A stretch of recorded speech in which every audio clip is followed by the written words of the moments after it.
कल मुख्यमंत्री से मिले, भूतपूर्व मुख्यमंत्री जयराम ठाकुर जी और हमारे प्रदेश के वरिष्ठ नेता, सबसे मैंने बात किया और सबको मैंने यही बताया कि भारत सरकार की ओर से विशेष करके हमारे आदरणीय प्रधानमंत्री नरेंद्र मोदी जी का पहाड़ों के साथ लगाव बहुत गहरा है। पहाड़ों के प्रति उनका प्यार बहुत ज्यादा है। इसीलिए अब पहाड़ी क्षेत्रों में विकास का काम पहले का मुकाबला और ज्यादा तेजी से आगे बढ़ेगी। अभी आप लोगों ने कुछ मेमोरेंडम भी दिए हैं, कागज के जरिए भी और अपने बातों के ओर से भी मुझे बताया गया है यहाँ रास्ता को और ठीक करना है। मुझे कल रात को भी बताया गया कहीं पीडब्ल्यूडी का रास्ता है, ग्रेफ को बीआरओ को देना है, यहाँ से मानसरोवर जाने का रास्ता का व्यवस्था भविष्य के लिए करना है। यहाँ जगह जगह पीने का व्यवस्था में कमी है क्योंकि ये इलाका एक सेमी डेजर्ट है, ये एक ठंडी जगह का रेगिस्तान है और ऐसे जगह में पानी का किल्लत होती है। सर्दियों में ठंडा और गर्मियों में फिर पिघल के निकल जाते हैं सब। तो ये बहुत ही साइंटिफिक तरीके से, वैज्ञानिक तरीके से इस इलाका को संभालना है। तो आज जो हमने जो स्कीम लेके आए हैं, अभी जैसे आपको बताया गया है, हिमाचल प्रदेश में सबसे ज्यादा स्कीम इस बार हमने मंडी लोकसभा क्षेत्र में, यानी कि ये किन्नौर से लेकर के लाहौल स्पीति में सबसे ज्यादा पैसा हमने दिया है। हमारे देश में जितने राज्य हैं, जितने जिले हैं, हाईएस्ट इस लोकसभा में हमने देने का काम करने का कारण ये है कि यहाँ इसका जरूरत ज्यादा है। अब जैसे कि हम लोग पूर्व में बैठे हैं, यहाँ में एक स्पोर्ट्स का फैसिलिटी बनेंगे या ग्याबोंग में एक फैसिलिटी बनेंगे, तो आसपास के जो गांव के लोग हैं वो यहाँ आएंगे, बच्चे यहाँ खेलेंगे। और कमेरानी जी ने जैसे बताया है कि हर चीज गोल्ड मेडल जीतने के लिए नहीं खेलते हैं, जिंदगी में कुछ ऐसा होता है आप मस्ती के लिए भी खेलते हैं, शारीरिक स्वास्थ्य के लिए भी खेलते हैं, कुछ ना कुछ एक्टिविटीज करते रहना चाहिए। मैं जब इस देश का खेल मंत्री था उस समय हमने 2 स्कीम चलाया था, खेलो इंडिया और फिट इंडिया। इसके पीछे का भावना यही है, प्रधानमंत्री जी ने कहा है कि अगर भारत को विकसित बनना है तो भारत के लोगों को फिट होना होगा। हम अगर कमजोर है, बीमारी है, तो हम आगे नहीं बढ़ सकता है। रुपया पैसा काम नहीं आता है जब आपका शरीर ठीक नहीं होगा। तो इसलिए एक स्पोर्ट्स का फैसिलिटी सेंटर क्रिएट करना। कल हम लोग जब वहां करेंगे एक शिलान्यास काजा में, वो तो और भी बड़ा है। काजा जो है थोड़ा सा वेली है, आप लोग गए होंगे।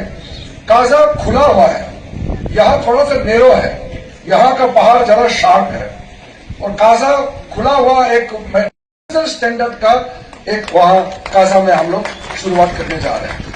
फिर आगे जाके केलोंग में भी वहां का व्यवस्था, वहां का टाउन एरिया में सीवेज का, पाइप का, कचरा का, उसका व्यवस्था ये बहुत जरूरी होता है। इसके लिए एक स्कीम वहां हम लॉन्च कर रहे हैं। तो आज 2 स्कीम यहाँ जो हमने शुरुआत किए हैं, हमारा ज्वाइंट सेक्रेटरी ने आपको बताया कि हमने पैसा दिया, राज्य सरकार सहयोग करके राज्य सरकार इसको इम्प्लीमेंट करते हैं, लेकिन सही समय में अगर इम्प्लीमेंटेशन नहीं होगा तो उसका जो दूसरी बार जो राशि आना है उसमें विलंब होगा, देरी हो जाएगा। इसलिए हमारे जो डिप्टी कमिश्नर के लोग हैं उनको मैं अनुरोध करता हूं कि समय पर स्कीम को कंप्लीट करने का कोशिश करना चाहिए। यहां काम करने का जो मौसम है कम है, हमको मालूम है। अब ये अक्टूबर के बाद तो यहाँ इतना ठंड हो जाएगी और उसके बाद तो फिर दिसंबर के बाद में तो बर्फ आ जाएगी। तो यहाँ काम करने का जो ओपनिंग टाइम है वो बाकी देश के लोगों के मुकाबले यहाँ कम है। इस ग्राउंड के बारे में डिमांड किए थे, कल भी मेरे पास कल्पा में आकर के बताए थे, सीवरेज और प्ले ग्राउंड के लिए। आज भी हमारे प्रधान जी ने जो बताया है, तो मैं घोषणा करके जा रहा हूं कि इस पूरे एरिया का जो सीवरेज सिस्टम के लिए और ये प्ले ग्राउंड जहां हम लोग बैठे हैं, इसके लिए मैं इस आने वाला जो हमारा बजट है वहां से इसके लिए हम सैंक्शन करके पैसे दे देंगे। हमारे जो ज्वाइंट सेक्रेटरी है राम सिंह जी, ये केलोंग के हैं। आपके यहाँ पहले तो बहुत ऑफिसर IAS IPS होते थे, आजकल थोड़ा कम हो गया। मुझे बताया कि कम होने का कारण यह है कि आराम ज्यादा हो गया तो मेहनत कम हो गया। तो आराम हराम होता है, आराम ज्यादा करना नहीं, मेहनत करना है। तो हमारे Ram Singh ji senior IAS officer है, मेरे मंत्रालय में ज्वाइंट सेक्रेटरी है। तो उनको ही मैंने कहा शुरू में भी, जब मैं लाहौल स्पीति किन्नौर से जाऊंगा तो एक पैकेज के रूप में आप स्कीम तैयारी कीजिए। तो उन्होंने पीछा लगा के राज्य सरकार के साथ बैठ करके ये सारा किया है।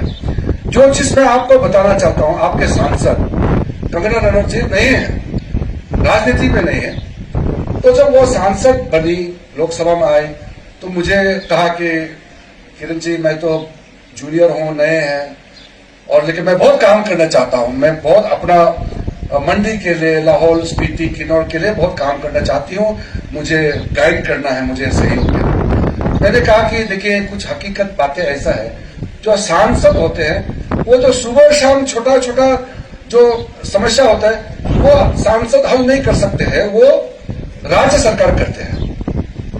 वो लोकल MLA प्रधान लोग मिलकर के प्रशासन के साथ बैठ करके उसका व्यवस्था करते हैं। सांसद को आपने दिल्ली भेज दिया, तो आपका क्षेत्र के समस्या को दिल्ली में बताने के लिए और देश के सामने में लोकसभा में या राज्यसभा में बोलने के लिए सांसद को भेजते हैं। तो उनको पॉलिसी लेवल में ज्यादा दिखना होता है कि कुछ मेरे कॉन्स्टिट्यूंसी मंडी लोकसभा के लिए कुछ करना है। तो ये कारण भी है कि उन्होंने बार बार मुझे अपना बात बताई। तो मैं बहुत खुशी के साथ बताना चाहता हूं कि कंगना जी का दबाव भी रहता है कि इस लोकसभा क्षेत्र में आपके यहाँ हम ज्यादा से ज्यादा काम करें। तो आपके सांसद का एक्टिव पार्टिसिपेशन बहुत ही महत्वपूर्ण है हमारे लिए, क्योंकि लोकसभा सदस्य होने के नाते उनका दायित्व है कि वो दायित्व निभा रही है। भविष्य में यहाँ जो अलग अलग स्कीम्स होते हैं, जैसे मेरे पास 2 मंत्रालय है, मैं भारत सरकार का मंत्री हूं, मगर मैं 2 विभाग को देखता हूं। कैबिनेट मंत्री होने के नाते निर्णय सामूहिक होते हैं, प्रधानमंत्री जी के अध्यक्षता में कैबिनेट मीटिंग होते हैं, सामूहिक जिम्मेदारी है, मगर विभागीय दृष्टि से अलग अलग विभाग